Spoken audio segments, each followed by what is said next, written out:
Hi, I'm Counselor Robinson, and I am in shock over what I witnessed last night during the City of Pickering's virtual open house on the Climate Adaptation Plan.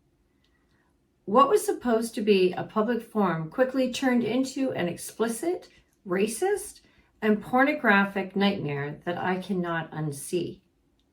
During the meeting, a participant repeatedly shouted a vile racial slur. This was then followed by someone drawing a swastika on the presentation screen, an unmistakable symbol of hate. And just when I thought it couldn't get worse, graphic pornographic content was displayed for all participants to see, featuring explicit and grotesque imagery. This was an event that was open to all ages. And yet, the staff did nothing. They failed to immediately shut down the meeting, remove the offenders, or take swift action to protect participants. The content remained on screen for an unacceptable amount of time, while city staff who had full control over the meeting allowed it to continue. Now let's talk about hypocrisy. Just a few weeks ago, my colleagues and city staff went to the police claiming that I was aiding and abetting harassment because I was on a podcast where someone, not me, made an inappropriate comment about council. And I was not even on the podcast at the time because they removed me from the screen and made a disclaimer that anything that they said was being said by them and not by me. But because I didn't immediately shut it down, I was vilified, even though at the time, I didn't even know what it was that they were saying. They're still actually trying to push for criminal charges against me. After the show, I had sent out a statement condemning what this person said, and I even went back on his podcast the next week and condemned him on his very own show, and told everyone that I did not approve of his behavior. But last night, a city-run event under the full control of staff leadership allowed racial slurs, swastikas, and explicit pornography to be broadcast, and nobody in power took immediate action to stop it. If simply failing to immediately condemn a comment on a podcast is considered aiding and abetting by my colleagues, then what do you call allowing a swastika and pornographic content to remain up in a public meeting? I witnessed extremely disgusted explicit pornography not once but twice.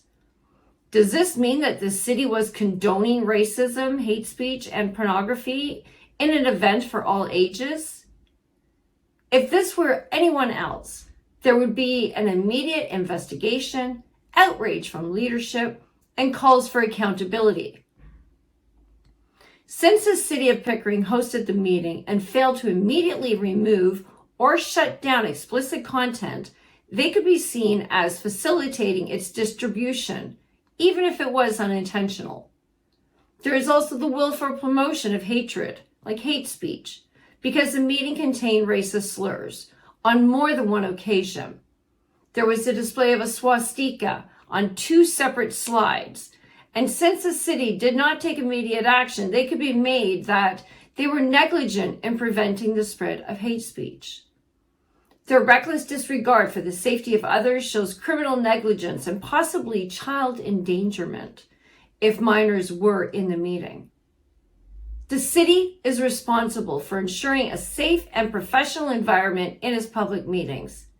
Allowing racial slurs, hate symbols, and pornography could lead to civil lawsuits for negligence, discrimination, or emotional distress from affected participants.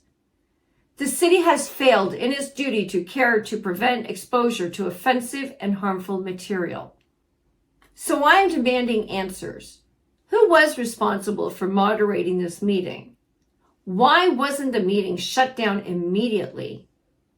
Who in the leadership was aware, and when did they act? And will the same legal standards that were unfairly weaponized against me now be applied to those responsible for this failure?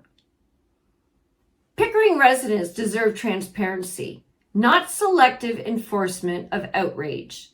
If this council truly stands against hate and inappropriate conduct, they need to prove it now, not just when it suits their political agenda. I am truly deeply shaken by what I experienced last night, and I know that I am not alone. This never should have happened, and I will be demanding answers to ensure nothing like this ever happens again. This was not just offensive. This was traumatizing.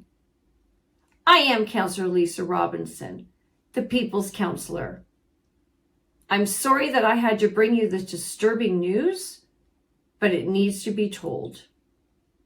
Thank you, and God bless.